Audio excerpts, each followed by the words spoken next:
Welcome back to the Opposition Podcast, known by some as the Controlled Opposition Podcast. That probably has something to do with Rukshan's behaviours. Episode 16, Rukshan. Every time I walk in that door, I think, is he going to show up this week?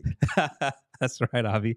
Episode 16. I look, Opposition Podcast, Controlled Opposition Podcast, right? That's what we wanted to call it. Yeah, that's what we wanted to call it originally. And I think a lot of people that might be watching might agree. It's a Controlled Opposition Podcast. I see in the comments sometimes.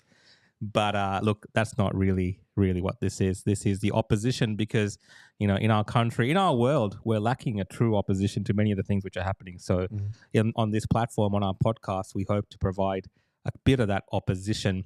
But as always, guys, welcome to another episode. If you are writing comments, please put question. If you want to ask a question, that is, please write Q or question at the start of it and put it in so we can just search for it easier. If we do end up putting comments on the screen, depending on the way the conversation is going, and we'll try to bring that up. So just be mindful that if you do comments, you will, and we do put it on the screen, the image, your avatar will appear as well. But I think without further ado, we should introduce. We definitely should. And just for those of you at home watching the comments, obviously at the moment the system's set up where you can comment through Facebook and YouTube on any of the pages that it's streaming on.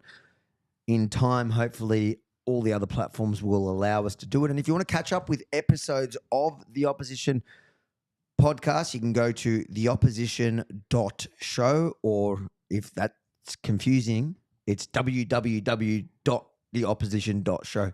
It's that fancy .show that tricks people. What was he? He was former Liberal MP. Yep, former Liberal MP, and then turned UAP. Candidate for the federal election. ABC called him conspiracy theorist. Yeah, I personally prefer king of the cookers or the head chef. I think you had a very heated exchange as well with the personality on one of the Channel 9 Today show, maybe Natalie Barr or someone like, I can't remember the exact name, but he's well known throughout our country for lots of different reasons. But of course, today we got him on here to chat with us about another one of his particular subjects, which he has a lot of expertise in, and that is the AEC, the voice referendum. So I just want to welcome our guest today, Craig Kelly. Thanks for jumping on today, Craig.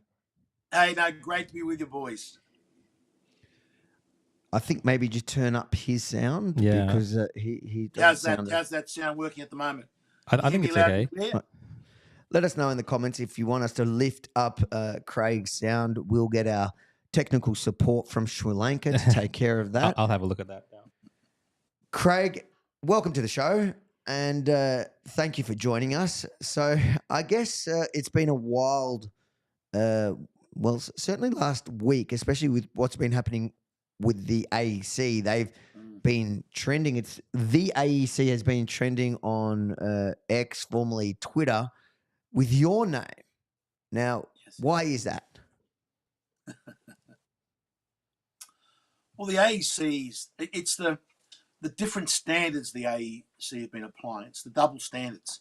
But the AEC actually took me to court over my election signage at the last election.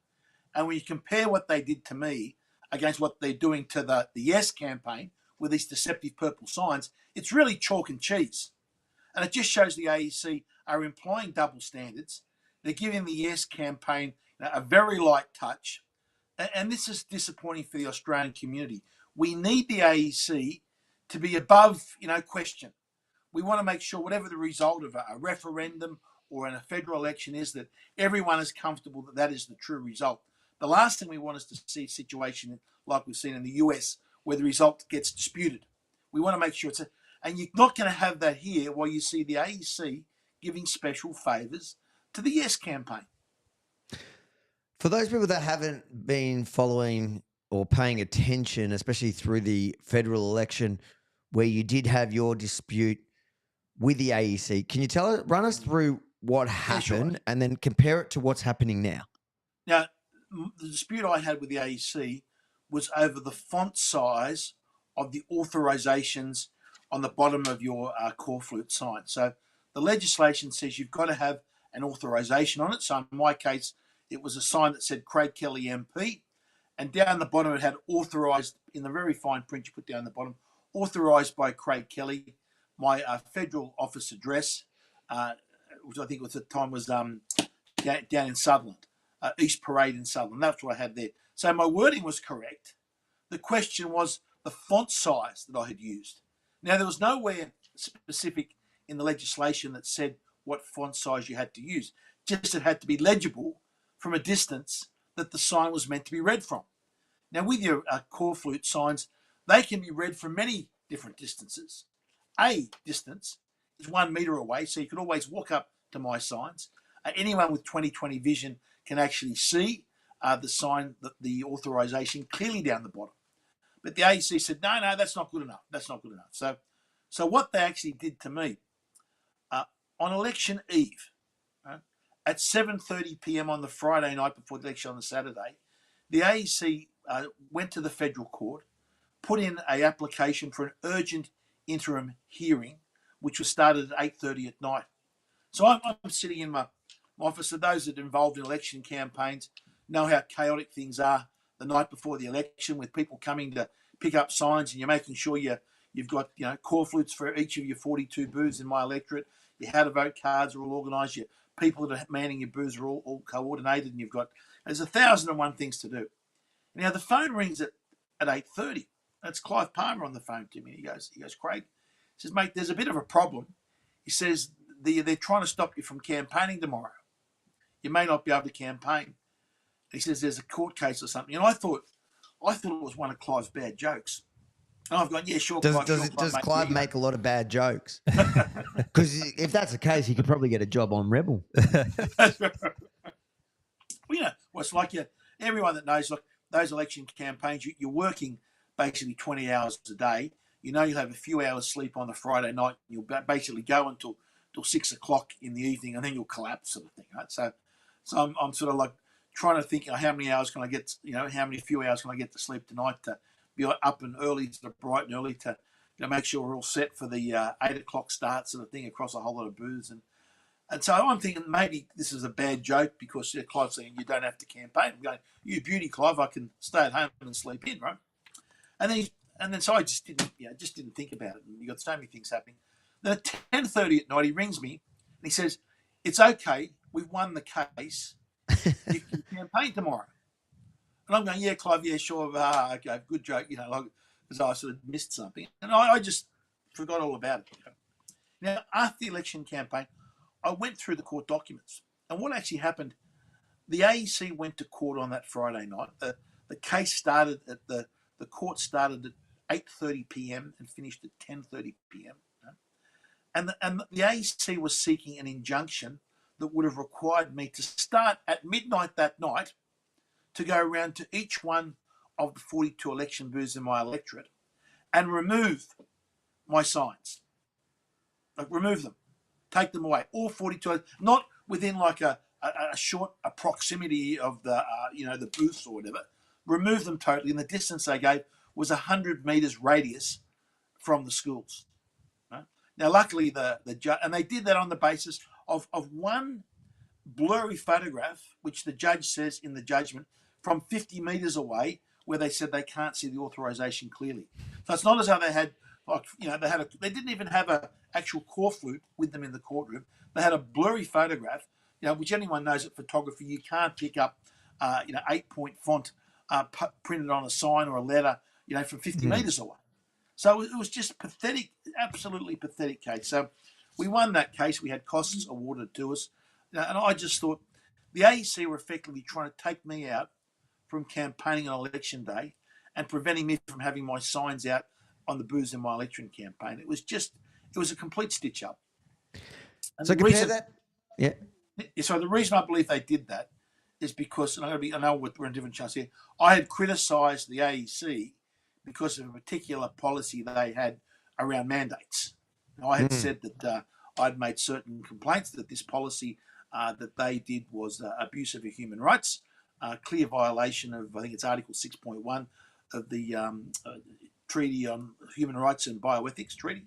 And that's why I reckon they were out after us. Sort of thing. Now, we weren't one of the good boys from the left side of politics. We were the hard men from the right. Anyhow, so you'd think, having lost that case, right, and we were unsuccessful at the election, we're disappointed in it, right? There was the AEC would have, put their tail between their legs and shut up, right? But they didn't. They then went and brought another case against me after the election campaign. So this time they were suing me in the federal court. They wanted damages of between $50,000 and $500,000 plus costs, right? Plus, of course, my cost of having to defend this matter. And they were arguing again that the 8-point font size that I'd used on my corflutes was too small, right? Even though you can clearly read it from 2 meters away. Right? No one was deceived. I obtained no advantage from it whatsoever. And they acknowledged that I'd actually gone about, when they first complained, I'd replaced all these signs, but they said, there's a couple of signs that you didn't replace that got out. So they found a photograph on Facebook of Holsworthy Railway Station that I'd had, and this was before my very first time I was out campaigning, and that was their big coup photograph sort of thing. That I had 10 signs, and each one I should be fined $20,000 for each sign, because you had to walk up close to see the authorization sign. And this was at a time we had in evidence and showed them signs from Anthony Albanese, Tony Abbott, every other, my good mate Josh Frydenberg, every other, half a dozen plus political candidates, high-ranking political candidates, that you couldn't see the authorizations on the photographs of their signs. But the AEC did nothing. They decided to go after me. So that was a 3-day court hearing. So I'm sitting up there in the federal court in Sydney. We're in the big federal courtroom up on the 22nd floor, overlooking Hyde Park there. And you got the judge and the full bench and things. And I'm saying to our lawyers, they have to drop this case. It is pathetic. It is beyond ridiculous. You can that they've just got no case, right? And they go, oh, we're not sure. So I've turned up. You think sometimes the case will be settled on the steps of the court, and that's sort of what I thought. But I've walked into the courtroom. They had 4 barristers with wigs on and 6 advising solicitors. They had a team of 10 taxpayer-funded lawyers and barristers in the courtroom arguing over what the correct font size should be on an authorisation. And for 3 days, I sat in that courtroom. Of course, I was cross-examined, which I would love to keep going. They cut that a bit short because I was making it look a bit stupid, I think. And I honestly thought in the first hour, when I thought the judge would say, look, is this really what you're using my courtroom for? You're coming in here and you're arguing about a font size of a candidate at the election where no one was deceived, you obtained no advantage, and you want to use 3 days of my court to argue over a font size? That's what I thought the judge would have said. But, in fairness to the judge, and I think he did a good job, he really looked at the evidence closely. He had to look at the evidence and weigh it up. But the first hour, I'm thinking, now I know what some of those guys must have been through that went through the Soviet show trials, where the government's, all the weight of the government prosecutors, bring you to court on some sort of Soviet show trial where they're trying to stitch you up about something. The government, the AEC, my legal costs were close to $700,000 in defending this matter. Now, we estimate the AEC's would have been something like 1.4 to 1.5. So we're at the moment putting an application for our costs in. We not only won it, but we're ordered costs. So we think that this is going to have to cost the Australian taxpayer, the case they ran against me, $2 million. Wow. And now I look at that. Yeah. And then I compare the situation that we are seeing this week with the signs from the Yes campaign. Now, well, I want to set the scene. I want to set the scene for that, Craig. So just in case we got anyone joining in that doesn't really know what these signs are about, I just want to kind of show that before I get to you to comment on that. So we've seen these signs here that these 2 signs here.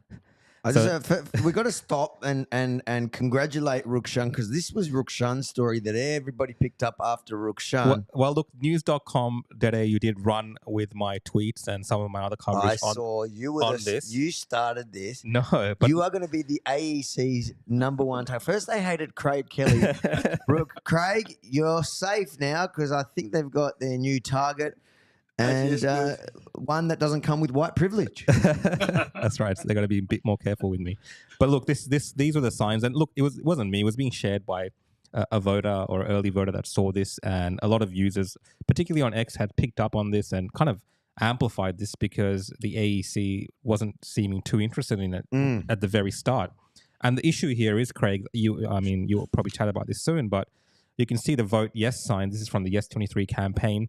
And then you have the voting center sign from the AEC. And I actually, being a wedding photographer. Are you a wedding photographer? The running joke, I actually loaded up Photoshop and I ran a color match on the colors.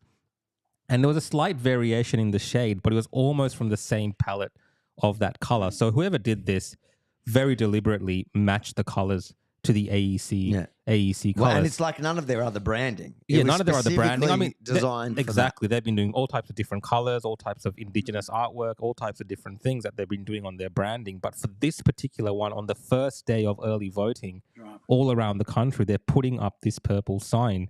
And it's in the font is almost the same as well. It looks the same. It looks the same as the other sign. Right. And then if you're looking at this from afar, like a lot of people ask me, like, what's the big deal? Like, who cares? It's a sign. People go there. They know what to do. Vote yes, vote no. But when you look at this from afar, it looks like a voting center for voting yes. You know what I mean? Like, and there's also all sorts of other issues involved in this as well. But based on the scene that you've set for us, Craig, with the issues or what issues that the AEC raised against you, and that kind of shows you that they do have the capacity to, enforce their the rules or whatever it is. But in this case, it's been a little bit different, hasn't it, Craig? Remember, this case against the Yes campaign is for misleading voters. Right? It is a specific offence under the Electoral Act to mislead or deceive a voter in casting their vote. Right? The case against me was a technical matter about what size the authorisation should be. So if you're looking at the scale of the importance of the issues, it's like 10 to 1, because this is actually deception, misleading a vote, and it actually carries a penalty of 3 years in jail. That's how serious this offence is. Now, just going back to those signs, what the Yes campaigners deliberately intended to do here, you can also see down the bottom, you've got with the Yes, the stylised logo, that Australian stylised logo. That's actually the same, or very, very similar as to the voting centre signs of the AEC. Right? Now, and as the point that you made out, the Yes campaign have had a whole lot of signs out already, where they've had them in different sort of like, rainbow colours and Indigenous colours. This sign that they have here was never cited anywhere until polling day. So they knew what they were doing. They put this sign out on polling day. Everything about it's the same. Yeah. If you compare it, even the logos, the placement of almost everything in the style is designed to confuse and to make people think. Even like, who knows? It's probably a subconscious thing, or they're saying like it's What I think it is. Remember, we follow the yes and the no case. We live and breathe it, 24/7 sort of thing, right? A lot of there is a significant number of Australians that have no interest whatsoever in politics. They're completely disconnected. They don't know what the referendum's about. They don't care what the referendum's about. All they just care is looking after their family, and getting on with life. And they're completely oblivious to politics. But they know they've got to go and vote. So when they know they've got to go up, they know they've got to get their name ticked off. So when they turn up to vote, they see the AEC signs in purple, and they equate actually voting with walking in and maybe ticking the ballot paper or putting yes on it, because they see there the official instructions. Mm-hmm. Yes, I've got to vote. Does having to compulsory vote mean yes? Now, it only has to be 1% of the population, and you can sway this referendum.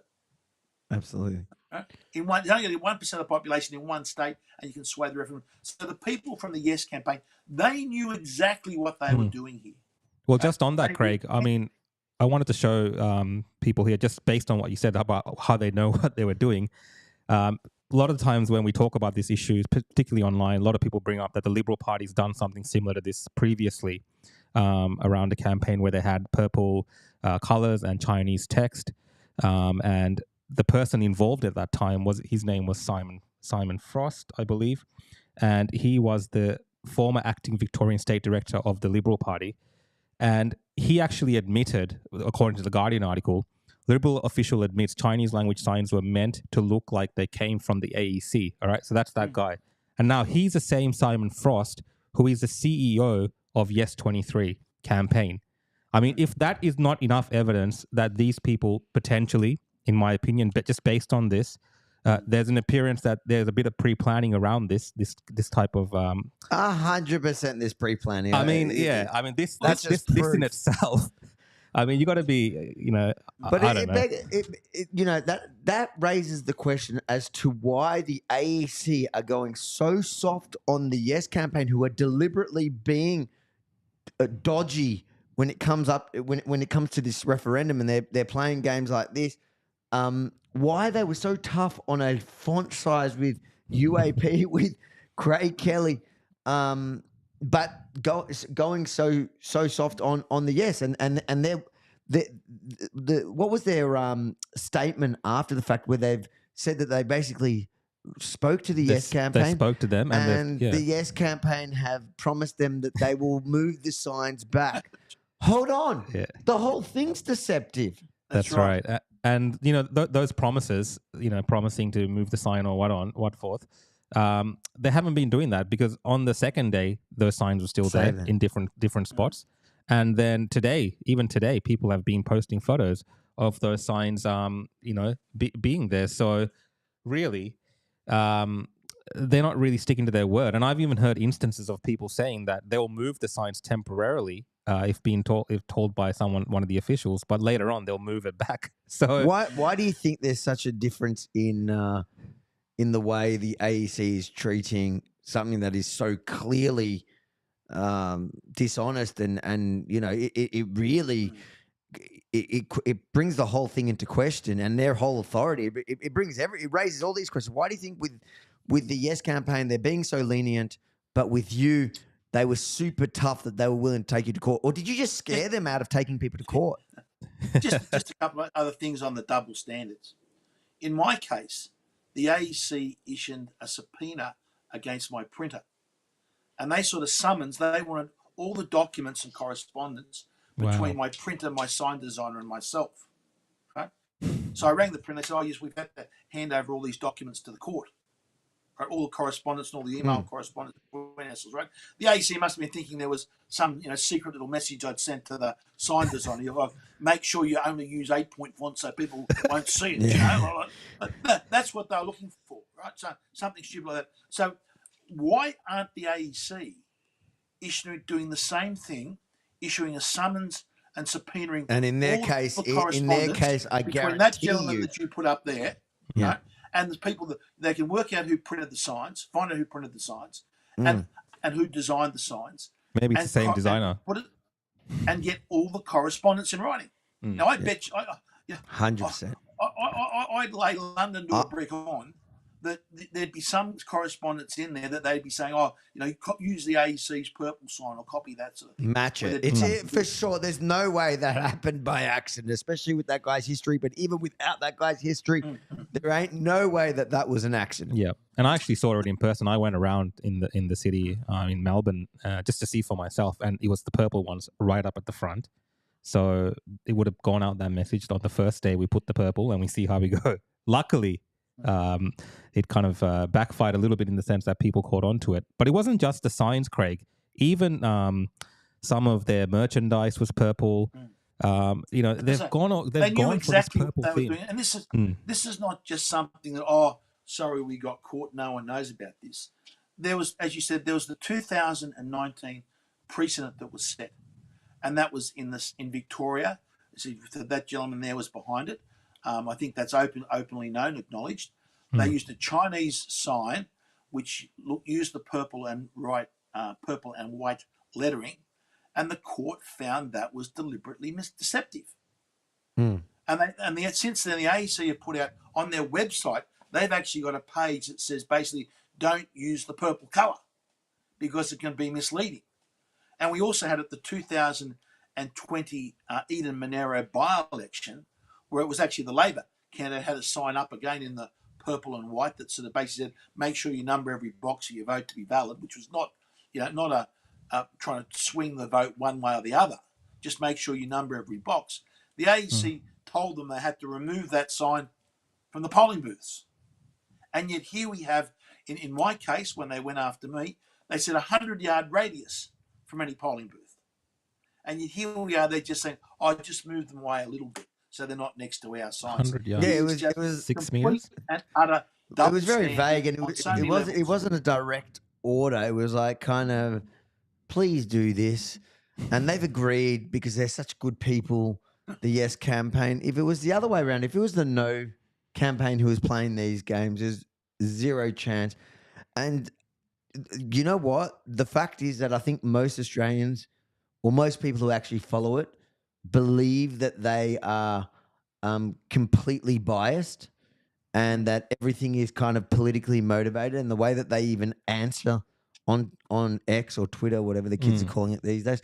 But the whole, and you know what? If that's not true, it's shocking that they've created this kind of thing where people like myself, I can't take them seriously. I don't trust the AEC. Are you feeling that as well? Are you seeing that? Look, I unfortunately have to say yes, just from my own practical experience, how they were prepared to, basically put at risk, even if they were successful against me, I probably would have had to pay half their costs, might have been $700,000 plus things. They still would have been up for $700,000, probably even if they beat me and they won that case, but they didn't. So they were gambling with $2 million of taxpayers' money to run the case against me. And absolutely, it was frivolous and it was vexatious and it was malicious. It was and they lost. So they were wrong. prosecution, and they lost. And the judge actually slammed them. If you read the judgment, he actually slams them and basically says. But do you think that maybe for a second, let's pretend like they're not biased. Is it possible that Craig Kelly scared the living crap out of the AEC, that they just don't want to start another fight with anyone else? Well, look, what they've done, if you're arguing about font sizes, yes, all right? Yeah. But when it comes to colours, and they are using a different regulation. The regulation against me was simply on the font size legibility. This is a different section of the Act that goes to misleading and deceptive conduct. Right? Which is exactly what it is. A completely different level of case. They've got the precedent of the case, the 2019 case from the Victoria with the Chinese signs using the purple and white colouring, which is much less than what we're seeing here. And to think that they're sort of giving them, and you're right on when you follow it on Twitter or X, I think it was on Monday or Tuesday, I think it was. If you follow what they, first of all, they said, there's nothing we can do. There's nothing we can do. We don't have any authority. Yeah. And it was only people like myself and I think Rukshan copy things and just hang on a minute. You're talking BS. You do have the authority. You can actually, if you want to, you can file an injunction in the federal court, like in an hour's notice, if you want to. You've got complete power to force them to remove these signs and hit them with huge penalties and fines. If that's not misleading and deceptive conduct, what is? To me, that is literally the definition of misleading and deceptive. Yeah. Well, that was the idea of it. It's trying to convince a disengaged voter that when they turn up to the polls and know it's a compulsory vote, right? So people, I have to vote, and you go up there. The official thing is yes. It says vote, and it says yes, vote yes. So they confuse a compulsory vote with voting yes on the ballot paper. Yeah. Right? Now, as I said, you only got 1% of the population of that to happen to, and you swung the referendum. And that's not the only craziness that we've seen this week. Well, I wanted to keep talking about misleading and deceptive conduct. Benji, if you pull up the screen. So there was also another tweet that the Yes campaign put out, and I wanted to particularly focus on this because I know the UAP has been doing a bit of work on this as well. And this is with the ticks and crosses saga, something that's also been, I think the AEC has done a really poor job of communicating that, and I think that's become a bit of a mess as well. In terms of the ticks being accepted as a yes vote and the no's being not accepted, the X's not being accepted as a no vote, and that actually went to the court. And I think UAP is actually following that up with an appeal as well. If there's that correct, Craig?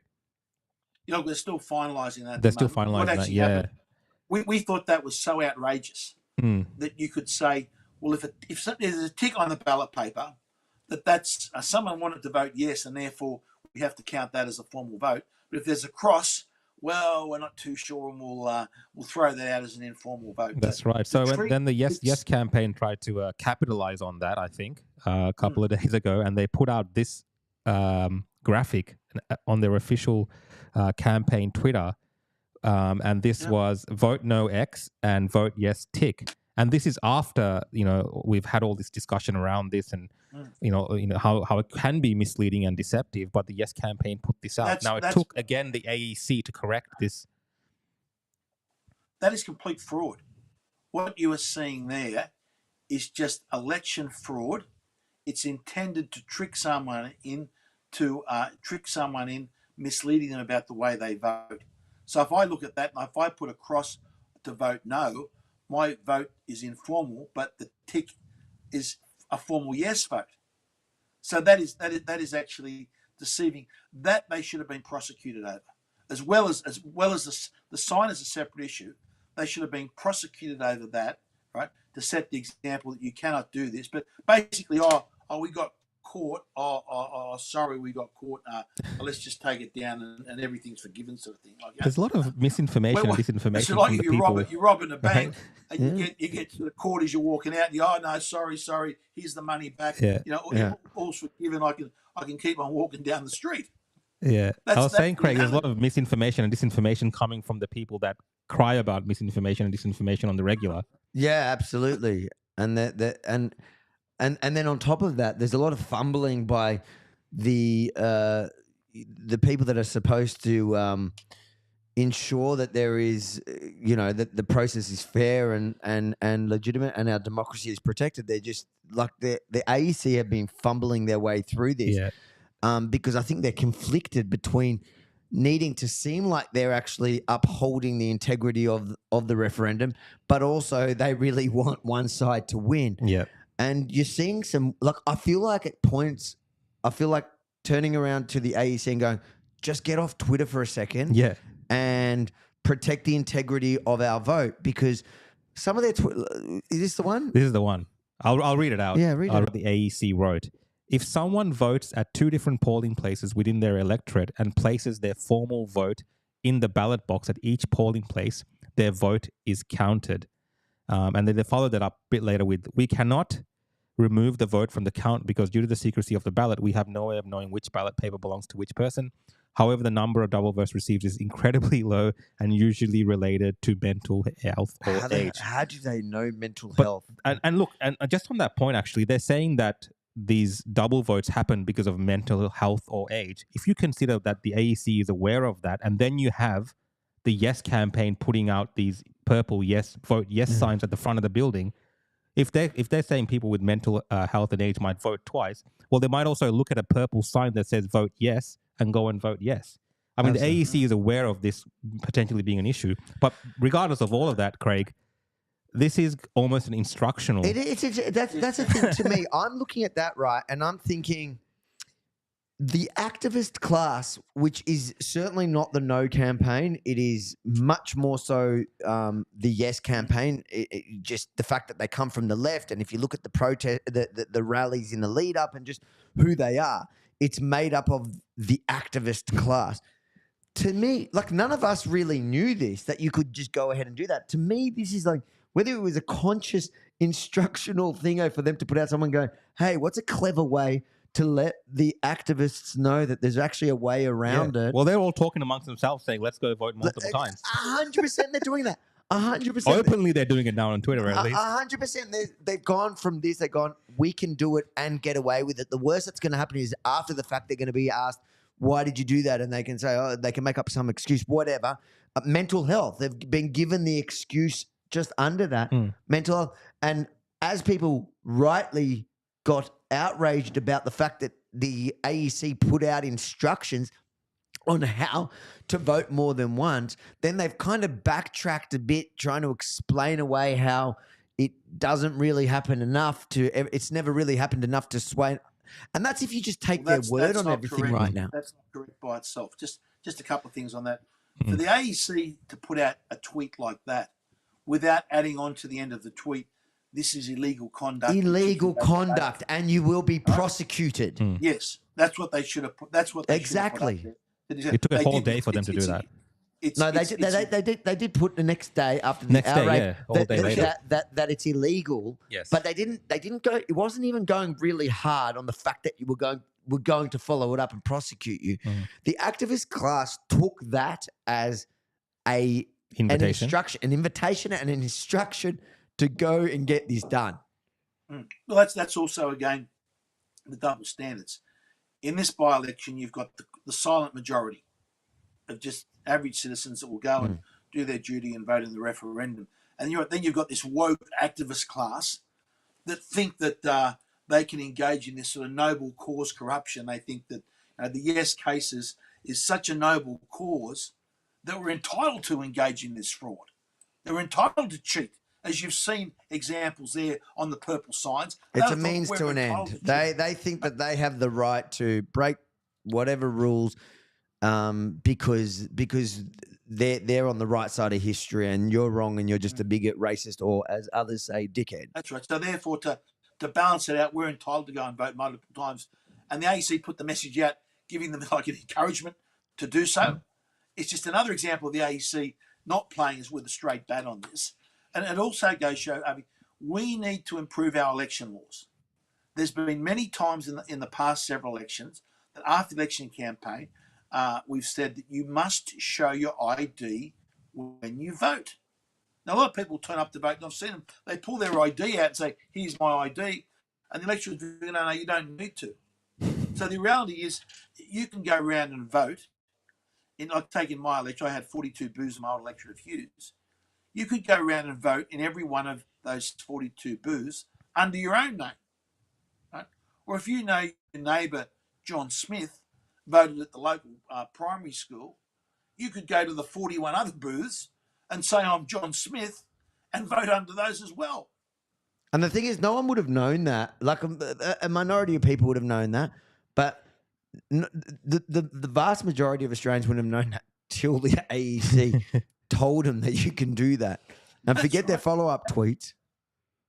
Yeah. And there's no way that can be checked. Now, the idea that this has never happened in the past before, the late Ewan Jones, one of the funniest men ever in Parliament. I don't know if you guys ever got to meet him, but this guy was an absolute, this guy was a scream sort of thing. He was you couldn't be around him without him telling like the funniest jokes and putting the whole room in laughter sort of thing many times. He was a wonderful man. He lost his seat, I think it was the 2016 election. He lost his seat by like a hand, might have been 20 or 30 votes sort of thing. They found out in that election from memory, there were more than 100 people that double voted.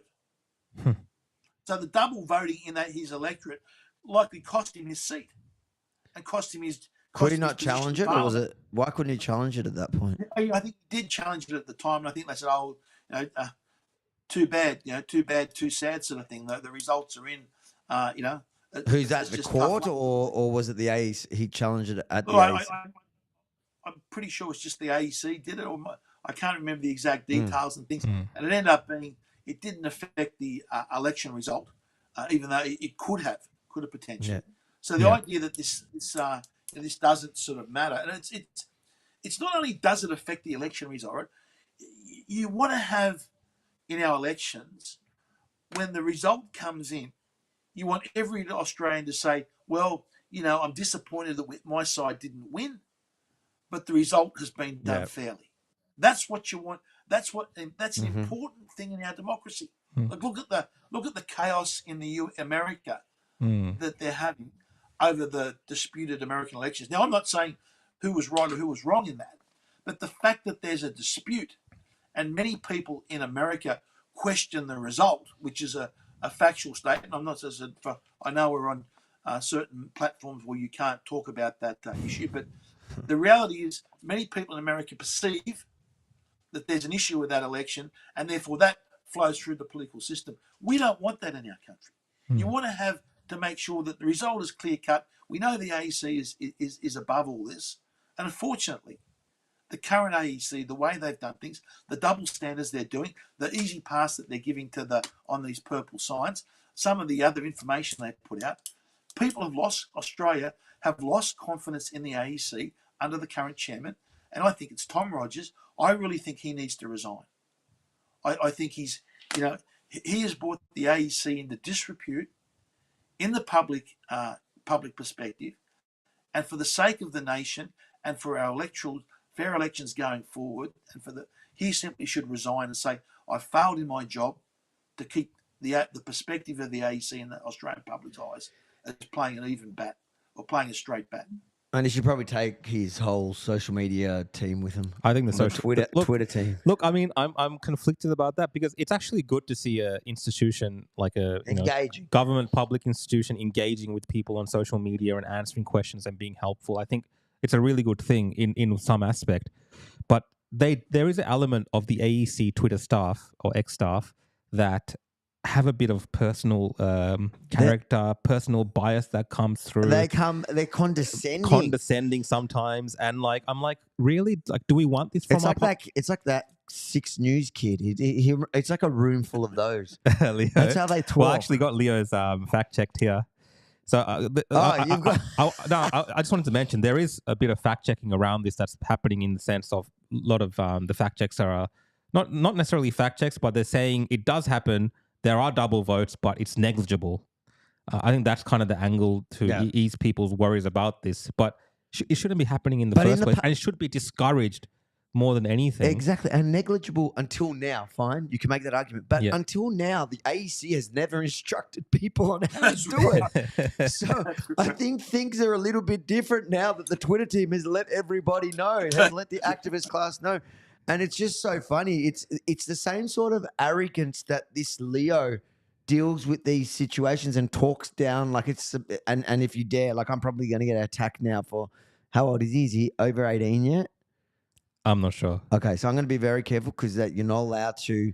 It's a protected class. They're allowed to act like this, and the whole AEC team act like this kid, where they speak in a condescending way, like, "Don't you know it's never really happened before? You're such a conspiracy theorist."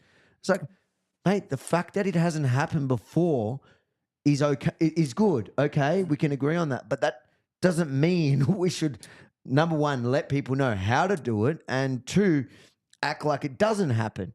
It does happen. What you're saying is it does happen. Yeah. And now that we've let everyone know, especially the activist class who are desperate at the moment, and everything points to them being desperate, the fact that they're doing all the little dirty tricks that they're doing now shows how desperate they are because they know they're losing. Even in all the polls, they're losing. So, and you don't have to believe the polls. I think the polls don't represent the silent majority of no's who are too, like the whole Trump effect of you don't want to say you're voting for Trump. No, you don't want to say you're voting no. No, you don't see people putting no signs outside their businesses because they're scared of getting in trouble for it. So I think that we're going to see a wave of no that they didn't even expect. But even with their polls, which they're seeing that they're losing, and so they're desperate.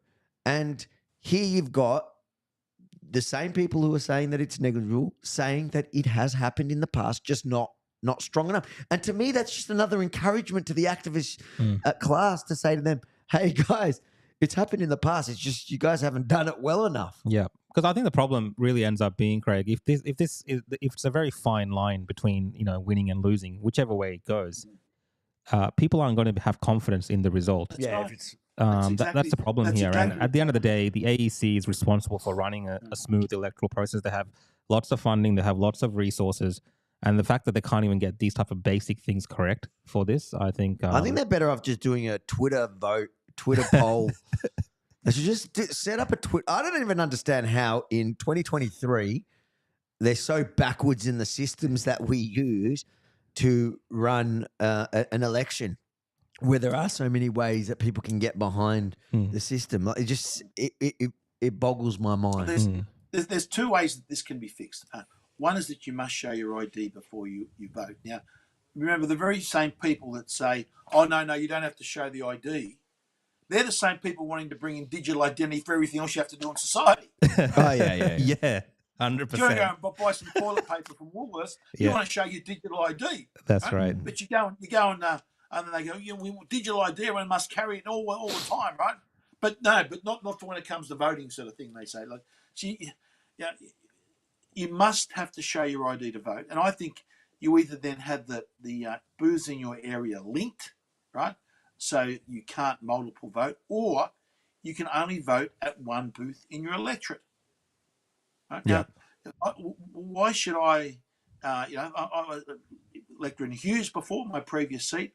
I've got a booth down in Bundeena at one side of Sydney, and I've got a booth at Wattle Grove at the other side of Sydney. It's an hour's trip from one to the other. Why should, if I live in Bundeena, have the right to go and vote in Wattle Grove? I should just be voting in one or the other. Restrict it to the area that you're in. So, when you're ticked off that, you're ticked off at that booth, right? Your name's not on 40 other one booth where someone can come and vote under your name. So I would love a system. I would love a system where I could see that I could see my vote, like after the fact that it's been counted. I could see my vote and see that it's it's been registered and see what I voted for to make sure that that'd have to be very on the same day. You're saying a computer thing? No, like even after the fact. After the fact, maybe on the same day, so that everybody could look into their thing. And go, yeah, I was counted, and they counted me correctly.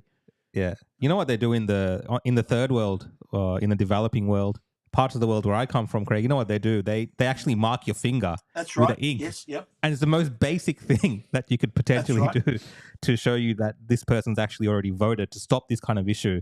And, you know, like, we need something, maybe even something simple like that. If we don't want to go down that path, yes, verify the ID, still do the paper ballots, whatever, but verify the ID on the spot, link it to a system where it can tick it off. And if you go there somewhere else and you try to use the same ID, it comes up on the system and they say no. It's that simple. And if they want to dispute it and vote again on another spot, they can maybe fill in the form and vote again.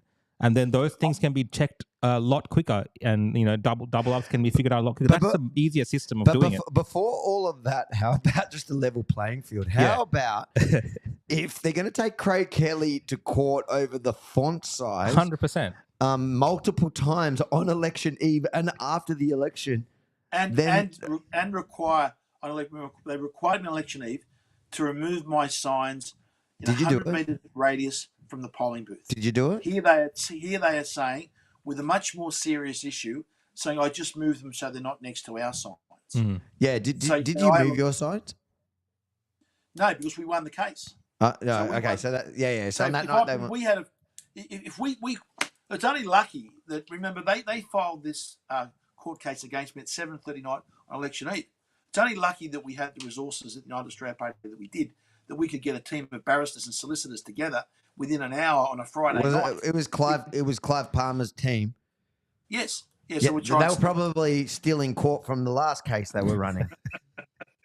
But look, the truth is, if it was anyone else that didn't have the resources to fight back, of course, that order would have gone through. They would have won that. We wouldn't have been able to defend it. They would probably thought that, you know, you file an application at 7:30 and the case is at 8:30 an hour later. They would have thought probably no one would have turned up to defend it. They would have won it by default. And I would have been personally in contempt of the court's order if I didn't go out at midnight that night and start removing my signs. And the judge says in his decision, he says, the order you're asking me to make would find Mr. Kelly in contempt the minute I make it. So the fact is, remember, so I could, they send you to jail for contempt of court. So that's you wouldn't do too well in jail, Craig. Sorry? You wouldn't do too well in jail. You're too loud. You're too pretty. I don't know whether I don't know how I'd go. But this is the reality. You know, they knew, these guys knew what they were. You can laugh and joke about it. It's crazy. It's crazy. And the crazy thing is that those who are willing to sit by and watch it and actually celebrate it, because it's their team that keeps taking advantage of it, both whether it's the fact in the election that they went after Clive or the fact that now they're being super lenient. But they don't realize, like, it's a threat to democracy is a threat to democracy. You shouldn't be happy even if your team is winning off it. You know what you should do, Avi? What should we'll go to the printers. We'll design a big sign with vote no in purple. Yeah. All the AEC but colors. I'm voting yes. All the branding, big vote no sign, and you go in front of the polling stations and you stand there with that sign. What do you think is going to happen? Oh, they're going to flip. They're going to flip. Well, can we borrow Clive's lawyers? But the thing is, that's what people said. The no campaign should go and put signs out. There is, you don't have time. You've got to design. Don't do that stuff. This is planned. They've done it. They've set this up the whole time. They knew what they were doing. Yeah, that sign you see there, right? That sign hasn't been seen anywhere. They've had all these other signs out all over the place, right? Which you've got no objection to, which are all multicolours with I think the yes is written in the yellow. But that specific sign, they've held that back. They've held that back until the first day of pre-poll when they wanted to roll them out. What was the legislation? Was it was deceptive and I think it's section from memory 328 of the 329 of the Electoral Act, and it basically says you cannot mislead or deceive someone in their casting of their votes. Yeah. Right? That's the and that was the legislation previously that they relied upon to find the purple signage. There we go. 329 was correct. Okay. Yeah.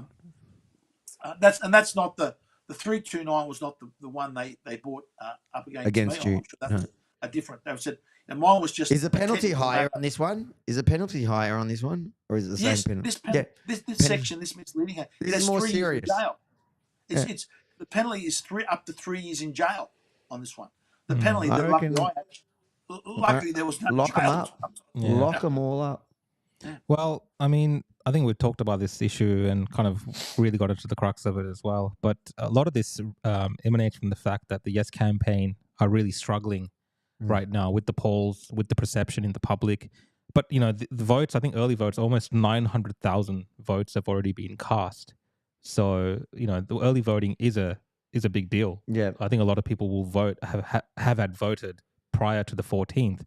But what we're seeing is, Craig, more and more, you know, I think unhinged displays from some of the people in the Yes camp. We had Ray Martin of, I think, A Current Affair in 60 Minutes. I haven't seen him in a long time, and I just found it funny that he was calling other people dinosaurs. Yeah, I thought he was extinct, but the dinosaur Ray Martin has come back, and this is from Fair Australia. They've shared this. Yes 23 calls them racist or stupid. Ray Martin calls them dinosaurs or I can't say that word. D-heads. Can we use curse Why words? can't you say dickhead? I don't want to be like Ray Martin, dickheads. So that's what Ray Martin said. We call them Australians, and it's got, you know, bunch of people who are voting no. But I just want to play Ray Martin's comments. People on the screen, yes, those Indigenous Australians that Ray Martin is calling a dickheads. Mm. That's what he's doing, right? Yeah. And the other thing that was he tried to walk it back, saying that. What was he saying? He was saying that he was calling people that say, "If you don't know, vote no." The phrase "if you don't know, vote no," that is like a dickhead, which style was a phrase. Paul Keating phrase, I think, one of his original phrases. Oh, really? That goes back to the introduction of the GST. He says, if you don't understand it, vote against it. Right? Oh, that's so funny. Well, I want to play Ray Martin's comments. Let's hear Ray Martin. Let's listen to Ray Martin. Let's see what he thinks of Australia. I actually called him Dinosaur Ray Martin. If you don't know, find out what you don't know.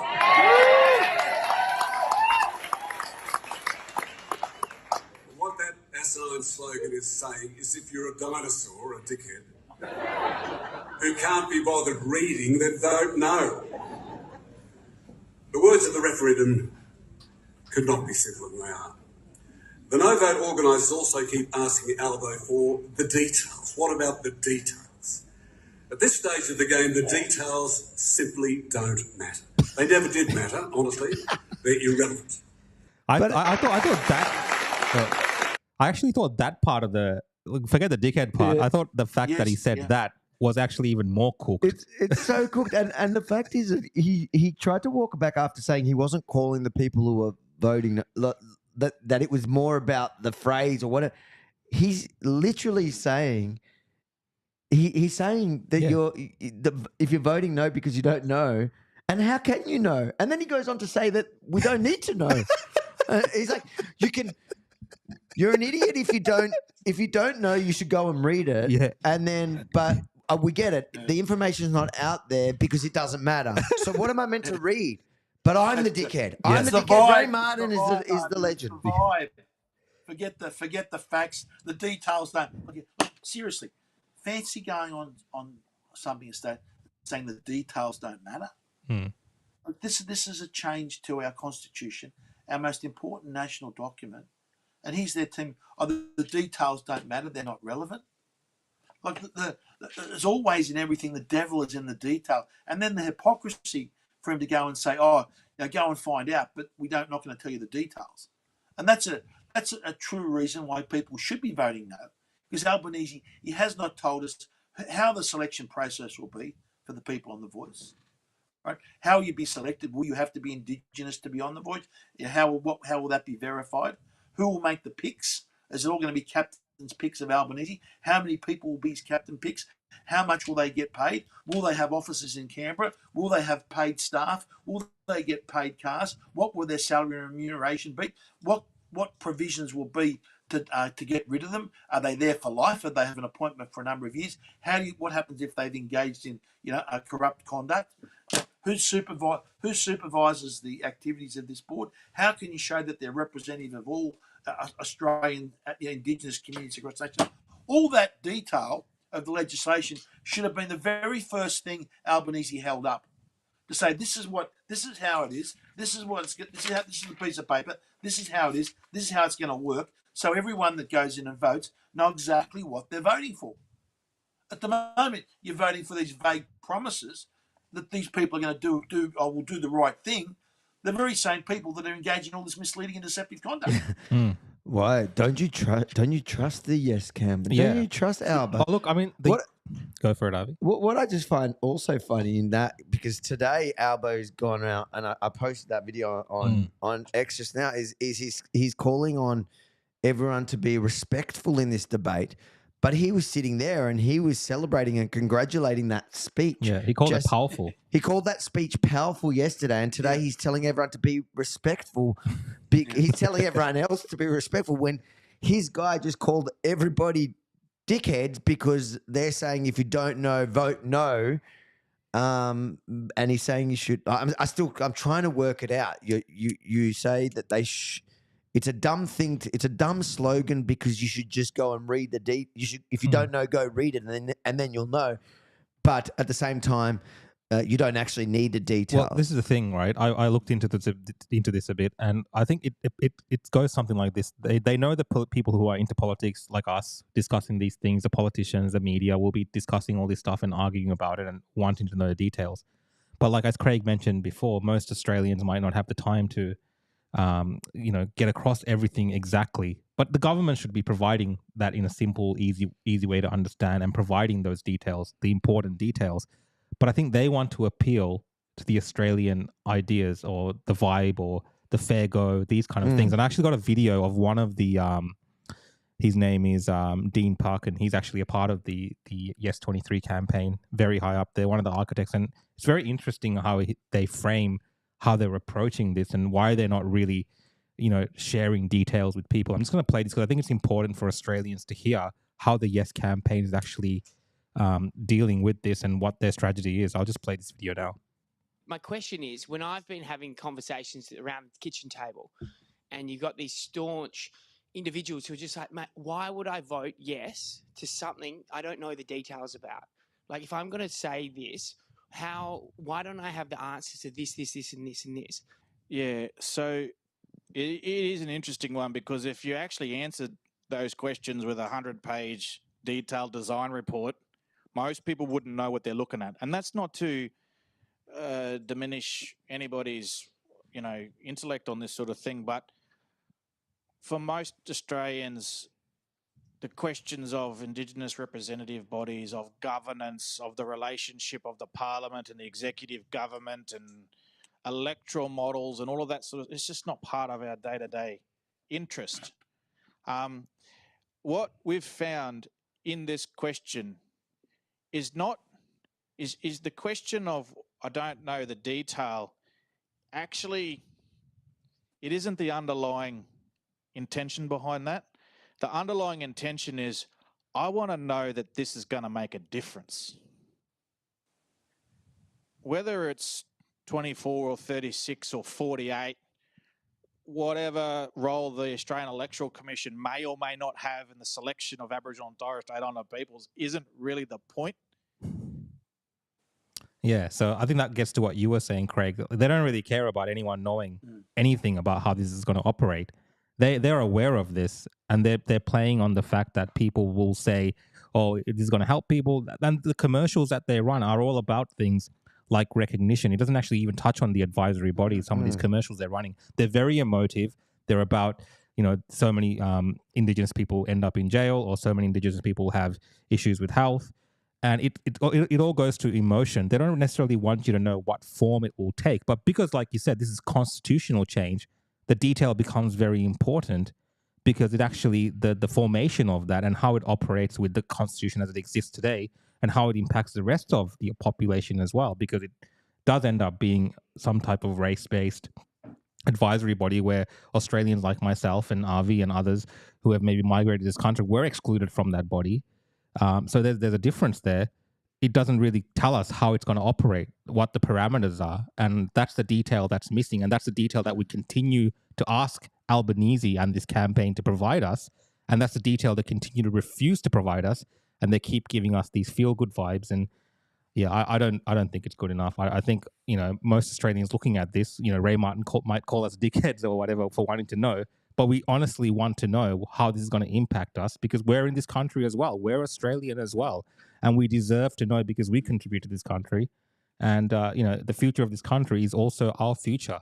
And if they're not willing to just give us this very basic detail, I think it's very simple then in that instance to vote no. That's also why you see the more detail that's been leaked out or discussed, the more the yes voters collapsed. If you look back at the original polls in this, the original support for yes was close to 70%.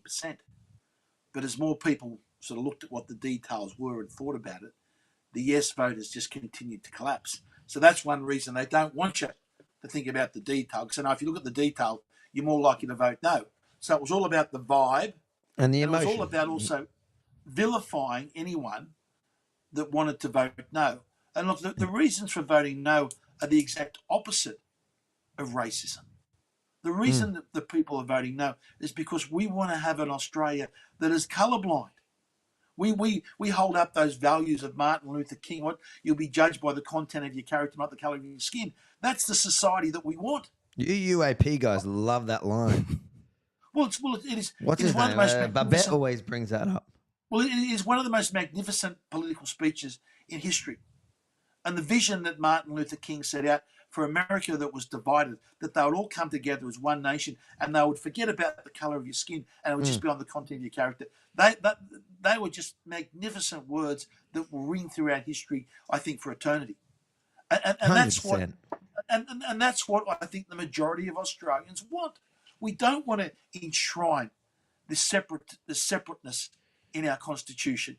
We want to see that everyone's equal under the constitution and the law. That's why we are voting no. And yet the yes campaign are holding us all out as these nasty, horrible racists that should be abused, when it's the exact opposite. It's the Australians voting no that want to see us united as all one people with all equal rights under the constitution, irrespective of what our backgrounds are, irrespective of what the pigmentation of our skin is. That's it's funny because it's so typical of 2023. Any sort of campaign, political campaign these days. It's so you've got the woke, the woke activists that their entire arguments are based on. It's about how you feel, emotive, not.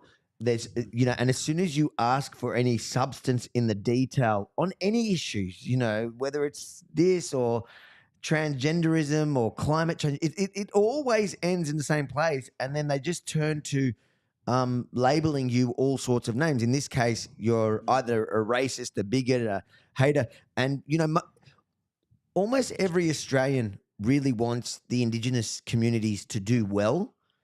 And that's what they're playing on, and that's what they played on in the beginning, because that's why most people at the beginning were into it, because everybody goes, oh, yeah, we really, we see what happens in Alice Springs. We really want to fix things for these communities. And they played on the emotions. But then when people started to ask questions, going, okay, cool, you got me on the emotional part. You got me on the emotional part. Now I want some of the substance on how is that going to affect me. Is this going to actually cost me more money? How are you going to make up that? How is this system going to be built? And then as soon as they couldn't answer that or wouldn't answer that, and they kept pushing, well, if you're asking that, even though you were the same person, like Kamal's a great example, but even though you were the same person that actually supported the idea and concept over the emotional argument, you supported it. But now that you're asking also for some more substance, suddenly they're tarring you with the same brush as anybody that really is racist, anybody that really doesn't care about, those communities, or really, that holds some sort of prejudice against the Indigenous. Then suddenly it knocked down and people woke up. And that's why I reckon the silver lining of this referendum is going to be where we can turn to the population and say, and we can point to what's happened here. We can tell the Liberal Party, you see, one, when you actually stand for the values and you go, dude, don't stoop to the level of trying to come at it from an emotional perspective as well, whether it's on all those issues, again, climate change, transgenderism, women's rights, whatever other things where the Liberal Party tend to, jump onto Labor's policy and just act like they're a little softer on it, or sometimes they go harder on it. This tells them, well, no, actually you can stand by common sense and actual facts and stand for conservative values and you'll win. But also it tells the population, like afterwards, I know if the no wins is doing what we do when we commentate on current affairs and issues, we can turn around and use this as an analogy to show the population, dude, this has happened before. They are one-trick ponies. Every time there's any issue, what they do is they run to the emotional argument, and whether you're convinced by the emotional argument at first or not, if you ask for anything deeper than the emotional argument, then straight away they're going to go to ridicule you, call you all sorts of names, whether it's, call you a hater, call you a racist, call you a bigot, or call you just a plain dickhead. Yeah.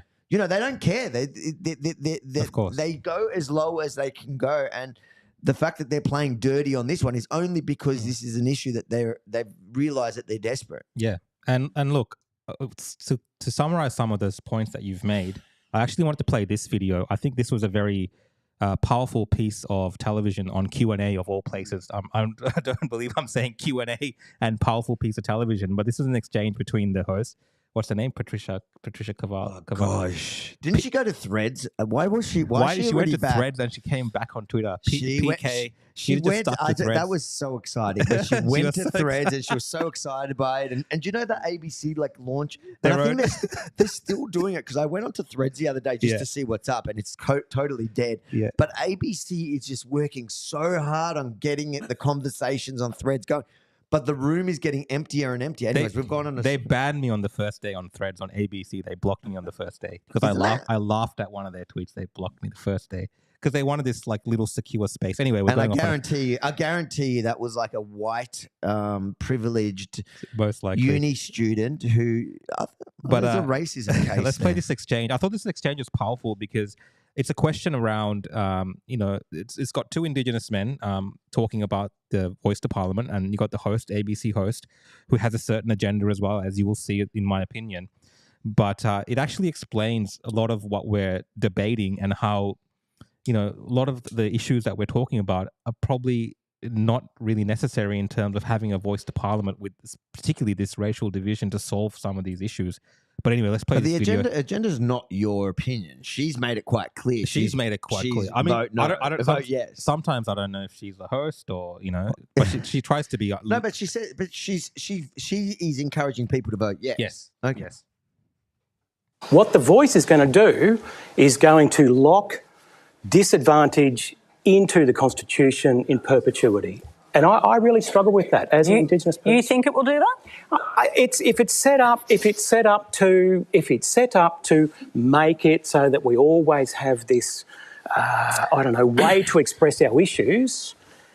Personally, I think it would make more sense to fund need over race, and we could find other ways to value. Indigeneity isn't race.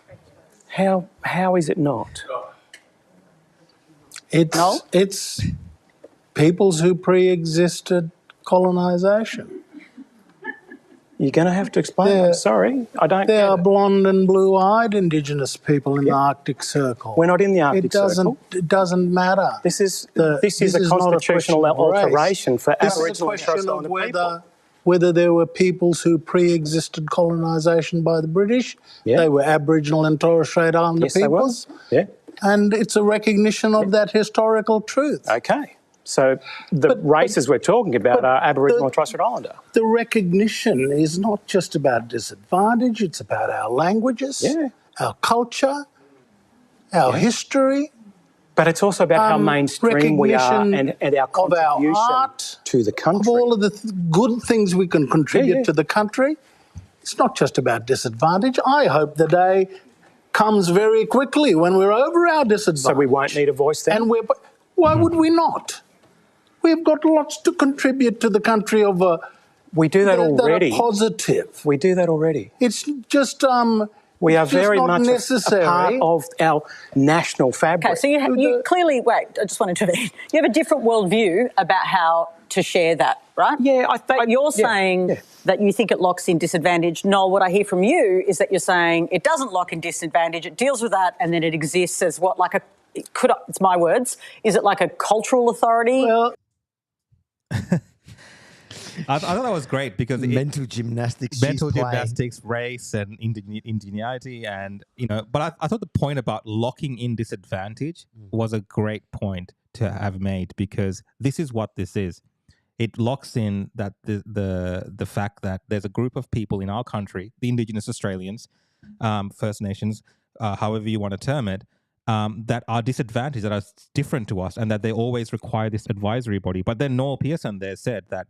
When that other person said, what about when we solve those issues, then we will no longer need that, right? So why is it in the Constitution?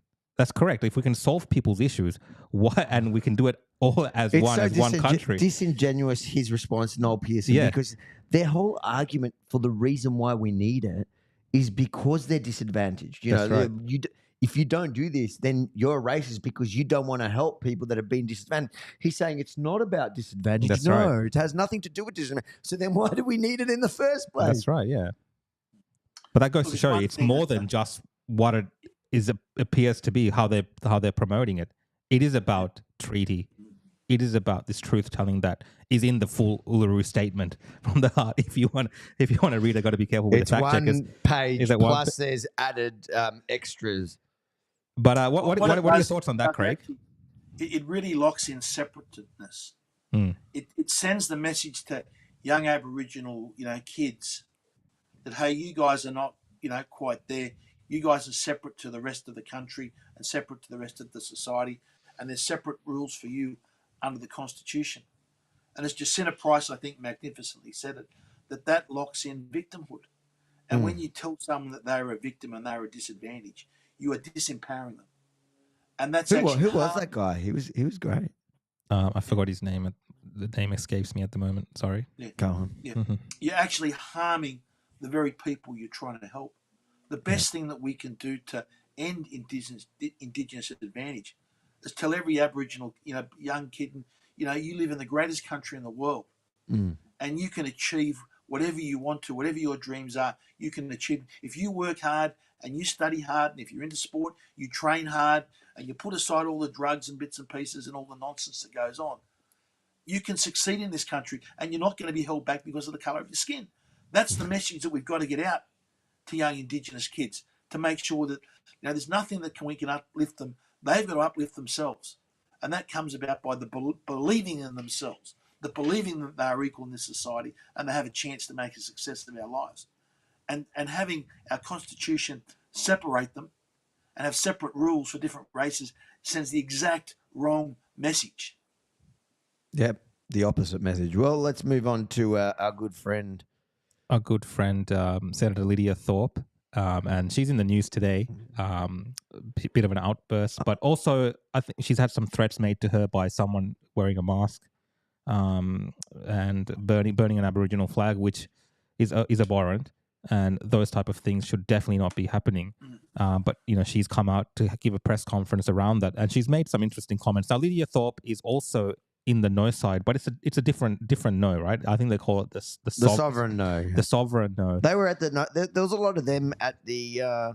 It's weird because they're divided. Like they were at the Sydney no camp, and there was a lot of them there. But those were also.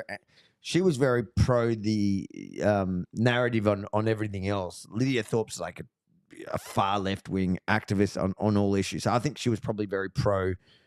The COVID stuff, she was part of the Greens at that time, so she was pro. Whereas I think the sovereign ones that came to Sydney, they were also they were talking about sovereignty during COVID as well, saying, "Hold on, stop coming into our communities," and they were locking down communities.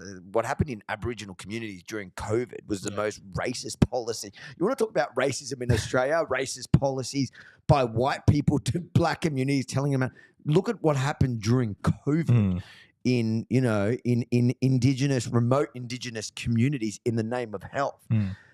So, I lose all respect for people like Lydia Thorpe who go on about sovereignty when during COVID, she was willing to give up her people's sovereignty to the white man, all in the name of health, because she was part of a political party where that was their stance. I wonder if today, when she was on her own, if she'd still take those positions. And we heard those stories firsthand in Alice Springs. This is not stuff that we saw online or something. We heard these stories firsthand. From kind of you remember that lady? She was pro The Voice. Yeah. That one that was telling us all about racist policy. She was a left wing Aboriginal from Alice Springs that was discussing about these policies and saying how racist it was during COVID. Anyways, let's watch what's happening with our good friend Lydia. Well, this is what you wanted. You wanted to shut me down. I can't help but laugh at the way she talks. So. This building behind us is where it all began. In 1901, the racist constitution come out of this building. It's caused nothing but pain and misery for my people in this country. The referendum is an act of genocide against my people, and the Prime Minister knows exactly what he's doing. Lydia Thorpe has reacted to this is what I was talking about. Posted today. She has, in the last 20 minutes, referred to the referendum as genocide. I'd like to get your thoughts on that. Look, I think people need to be respectful during this debate. It is important that but he liked Ray Martin's powerful speech. Respectful with each other. I'll play this as well. After they kill my people, so where is my support? Fuck off, you. Where is my protection in this country? Did you hear that? Did you hear that? Somebody goes, "My daughter's here." Oh, really? That's what I thought. I heard. I mean, look, she is known for these type of outbursts. I mean, this is not super classy. Surprising the way in manner in which she's acting. But this kind of shows you this massive divide that we're seeing, and Albanese is having to answer to this as well, because we are seeing this all these different ideas and different ideas of Australia and different ideas of our history colliding together at this moment. And Lydia Thorpe, this sovereign, I think a lot of people might even misunderstand it, but if I was in Lydia Thorpe's shoes and I was someone that truly believed that these people are my oppressors, and I truly believed in this idea of sovereignty that she believes in, I understand why it would be hard for someone like her to cooperate with this voice to parliament thing. But it's very easy for her to go and take a paycheck every month. That's a massive contradiction with Lydia Thorpe, because she sits in the Parliament House, and she's also half white, and she has also sworn allegiance to the Crown, even though she put on a whole show about it. She still did that. So there's a massive contradiction here with Lydia Thorpe. So I think a lot of this is just theatrics. She is very passionate about her cause, and I do kind of believe that she truly believes some of these things. But the manner in which she carries herself, I think, is unbecoming of a senator. I've said this many times for other behavior that she's done. Like, if anyone else, Craig, you were in Parliament, if anyone else behaved like this, spoke about a member of Parliament outside of Parliament, or commented about something like this, or said these type of things, what would happen? If you're from the left side of politics, the further you have to be from the very, very far left side to be able to get away with that sort of stuff. Look, also to remember, if there is an Indigenous, if this voice did get up, you'd have another 20-odd activists, Indigenous activists down in Canberra, and Lydia Thorpe would be only one of them. She's got her sort of smick that she goes on with to try and get votes, right? She's sort of got a little bit of a monopoly in that space down there in Parliament at the moment. The last thing she wants to have to share the platform with 28 others sort of talking the same sort of stuff. She's obviously trying to find appeal to a sort of some group of people. But you're right, a member of the Senate should not be going around using that language. I didn't think of it from that point of view. He makes a good point. It's like, because she's so dishonest about her positions, and there's always something in it for her, that it makes so much sense. The last thing she wants is a whole team of Aboriginal voices in Parliament, where then she loses that monopoly. That's her shtick. But the other thing it shows, which is what we saw at the No rally in Sydney, is that the Aboriginal community, whatever you want to call it, the Indigenous community, they're so divided on this issue. They don't even know if they want it. Yeah. So why should I have to vote on something, or why should I vote yes to something that they're divided on whether they want or not? 100%. Yeah. It's because it's certainly, look, it's not going to change anything. Like, this is just tokenism. It is not going to change anything. If they want to change anything, they could change a million things today. Everybody knows what the issues are. Just go to Alice Springs for an hour. You'll know. You can already do things to fix it, right? You could listen to Jacinta Price on some of the solutions. You could listen to people that actually live and work, not activists like Lydia Thorpe from inner city Melbourne. We're talking about the people that actually live and breathe it, and talk to the locals like we did in Alice Springs. You'll know that you'll have things to try within hours. It's not going to happen. So it's not going to change anything. And the fact is that the activist movement is not going to stop there. They're not going to say, oh, good, we got the voice. Now we can move on. This is fixed. This is just one step to the next step. Look at New Zealand. Look what happened across the district. Like, no, they're never happy. There's no point at which they go, oh, yeah, that's it, cool. No, it starts here, goes to, treaty, truth, reparations. It's never enough, At what point, you go overseas when you go traveling to third world countries, and you feel really bad when these beggars come up, and you feel like, gosh, and then suddenly, like, you get swarmed by them, and there's more, and it never ends. That's literally the way you look at it. Is that when they see blood, they're going to come. Yeah, a couple of points to make. Firstly, I think we should actually thank Mr. Albanese for putting this referendum on.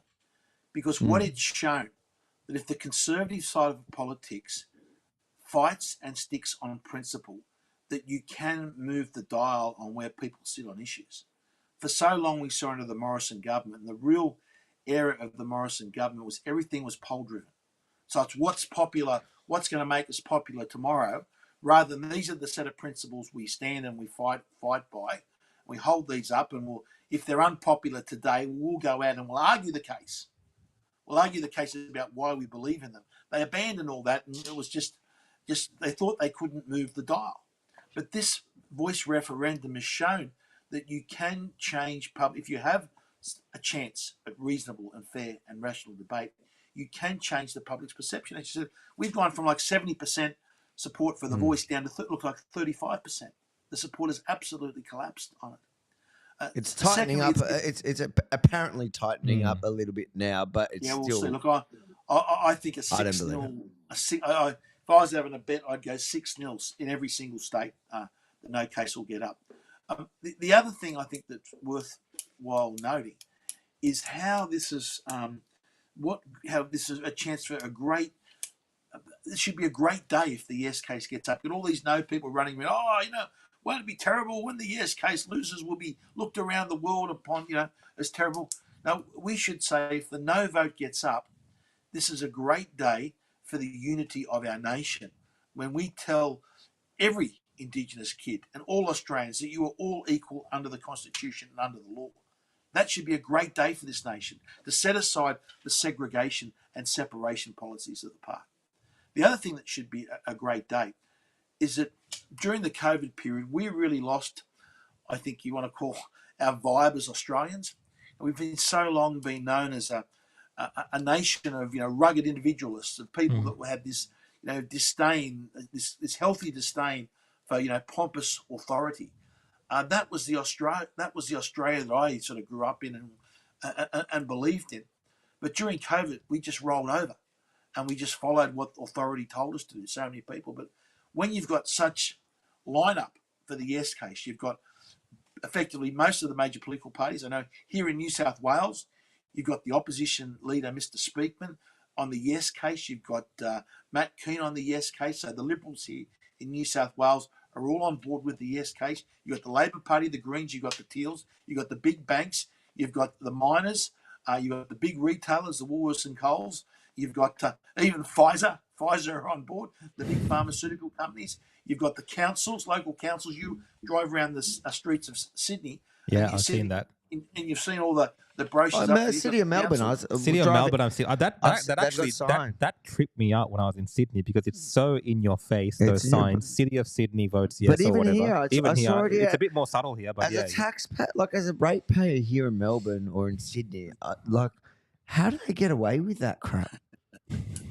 They're putting your rates up. But I say, but against all that, and then you got the sporting clubs, all the big sporting organisations, even the rugby union has been out supporting the Yes campaign. You know, the AFL, the rugby league, the netballers, all of them are supporting. So if against that institutional power, that Australia still turns out and says, nah, we're going to look at this, we're going to reject it, we're not going to be lectured to by celebrities and the big end of town elites, that will restore a lot of what I believe Australia is about, and that's about that we're strong individualists. We can look at issues, we can debate them, we can make our mind up without being a whole lot of sheep, which is what happened sadly during COVID. There you go, Benji. That's a real.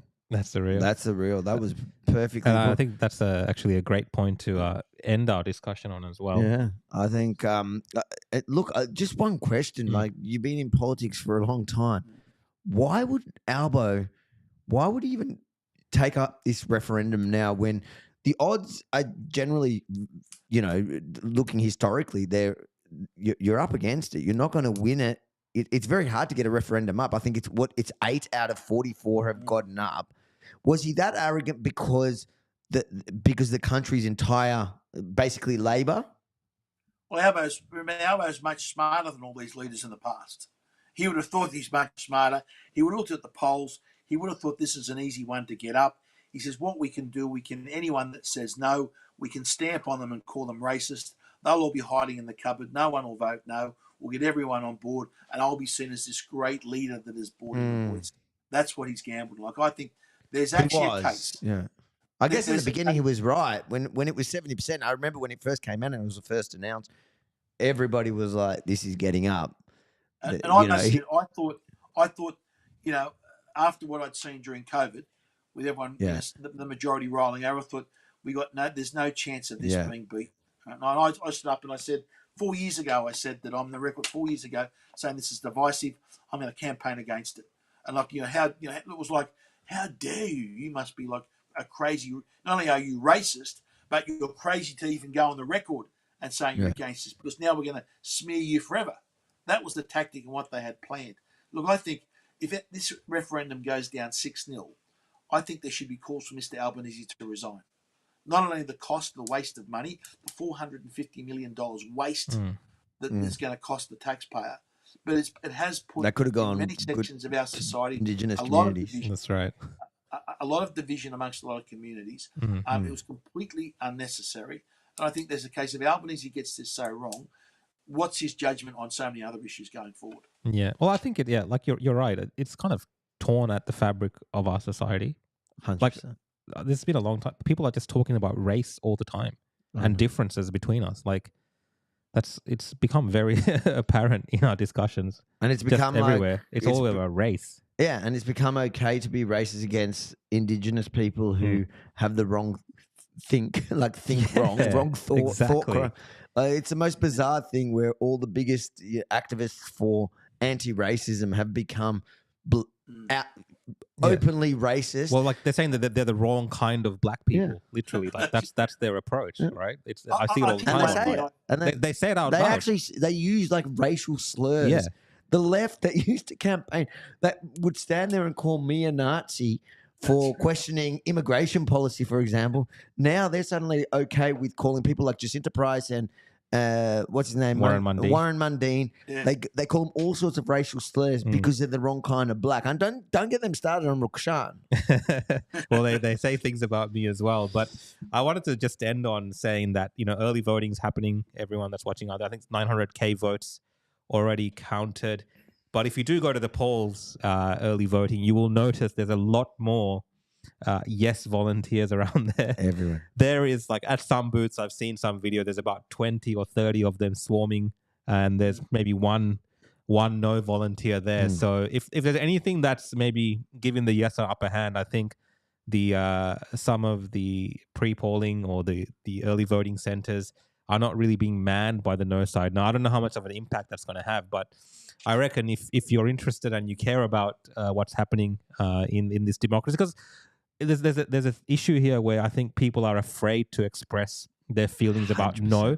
Like I walk around the streets here in the inner city, Melbourne, and there's yes signs on so many windows. So I think people are even reluctant to maybe volunteer or help out. But if you're in the mind frame of being someone that's passionate about some of the things we've discussed today and voting no, I think potentially volunteering or helping out at some of these booths might be a good thing. Why do you have a yes thing on your window? Just to protect my building. That's right. It's like from the Bible where they painted blood over the door. No, just in case the door knockers come, the Yes campaign door knockers come. I heard they're very hard to get rid of. But no, look, I definitely think there's a few shortcomings there, Craig, in terms of what I'm just seeing on the streets in terms of the voting.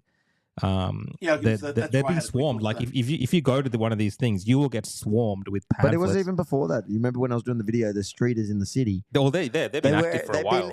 They're everywhere, and I asked them why, and they said that the no stop campaigning, and there could be some sort of truth to that. Everybody's so overconfident. Like, why do I need a campaign? But even before they were, even in the beginning of the campaign, it was always yes campaigners and not no's, because it's hard to get people to go out there and give out flyers when you're being recorded and labelled and put online as a racist. Yeah, and all this. People are scared. There is a disadvantage there. That's what I'm saying. People that would traditionally maybe volunteer for a cause are a bit scared to go out there.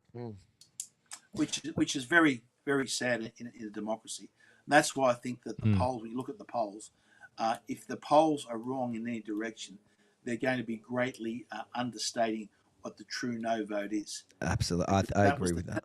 That was the tactic of the yes, to label anyone that voted no as a bad person, as a racist. And the reason you see so many of these people out in the yes T-shirts, they get this great inner glow, that it's a great virtue signalling, and they get to feel as though they were uplifted. Oh, I helped the yes campaign, without giving a thought of how they're actually dividing the country. The one thing I'd encourage people to make sure you do vote. There's been some craziness online with people saying, "Oh, the best way is not to vote at all." Like that's telling people that would likely vote no not to vote is madness. It actually helps the yes campaign.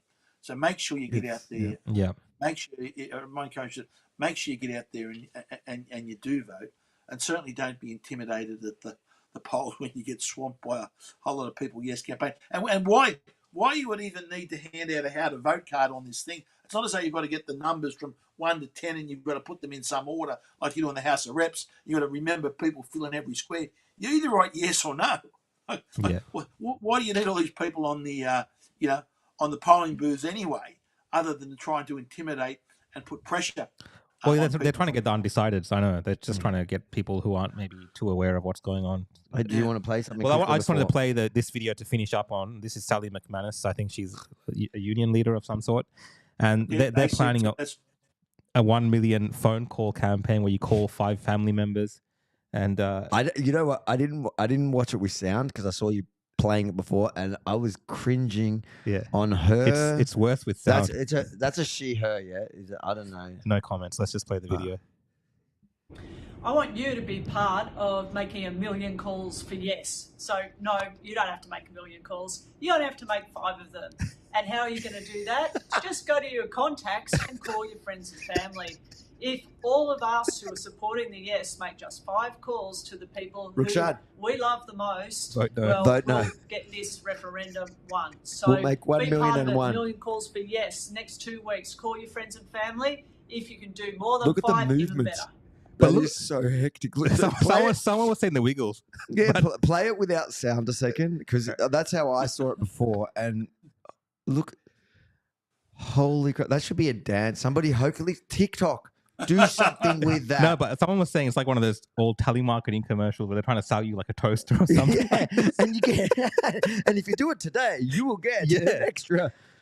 But there's no 3 virtue signaling points. Yeah, this is like hardcore virtue signaling. There's no real reality to anything. There's no emotion there. It's all Call your friends. It's all just like call 5 people, call 1 million people, blah blah blah. But look, on that note, thank you so much for joining us tonight, Craig Kelly. It's always a pleasure to speak to you. Have you got anything exciting we can look forward to? Any court cases coming up? Yeah, look, a couple of things we're looking at. On the COVID, I know I've got to be careful with this, but on the COVID issues, we know the government is running their own inquiry, and we know it's going to be a whitewash. We're at the moment organising an independent citizens COVID inquiry, where we're looking at a couple of retired federal court judges that will hear that inquiry, that will be running parallel to the government's inquiry, and will be hearing all the issues and hearing all the arguments that the government's inquiry won't be running.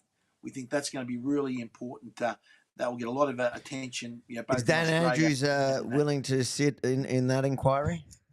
Well, he's offered to go to the other inquiry as long as they don't talk about anything he did. We know that the government's inquiry is not going to analyse things like the conduct of the police. Were the police militarised in Victoria? That surely is a legitimate question. Did the police? What about the use of rubber bullets on the streets? Is that something that should we have regulations in Australia about when police would actually use rubber bullets? That should be part of the inquiry. Some of the medical treatments that were used in the hospitals, again without mentioning any words, what was the adequacy of those? Were there certain treatments that were blocked? I can't wait to watch this inquiry and cover this inquiry solely on Rumble and X. Yeah. We can broadcast. We can broadcast this basically across as many media platforms as we can. We can do it live. Yeah. We can put together highlight reels of it and have discussions of it, and we can actually hear the evidence from real experts of what the government's not going to cover. We're looking forward to it. We're great. absolutely looking forward to the details because Rebel News will be more than happy to cover that one. Yep. Again, thank you for your time and thank you to all the viewers and listeners listening on your favorite podcast app. If you want to catch up on other episodes, again, theopposition.show or www.theopposition.show. We're trying to educate people that .show is actually like a domain. It's a domain. It's a domain. Domain. Whose genius idea was it to do that? That was actually your genius idea. But again, guys, thank you for joining us from Australia, from around the world, on all the different platforms. Whether you're watching on X, to Rumble, to Facebook and YouTube. Spotify. Thank you so much, guys. Hope you enjoyed today's episode. Next week, we are planning to do an episode, and also, should we tell people on the referendum? Yeah, why not? We'll do a live. We'll do a live referendum night style coverage. We're not exactly sure of the times, but we'll figure all that out. We'll let you know by next week. We'll run it live, reactions live, and hopefully celebrations live. At a certain point, we're going to have to pull out the whiskies. Yes, depending. Oh well, regardless. Either way, it's either going to be drinking out of happiness or drinking our sorrows down with our constitutional rights. That's right. Thanks, everyone. Have a lovely night.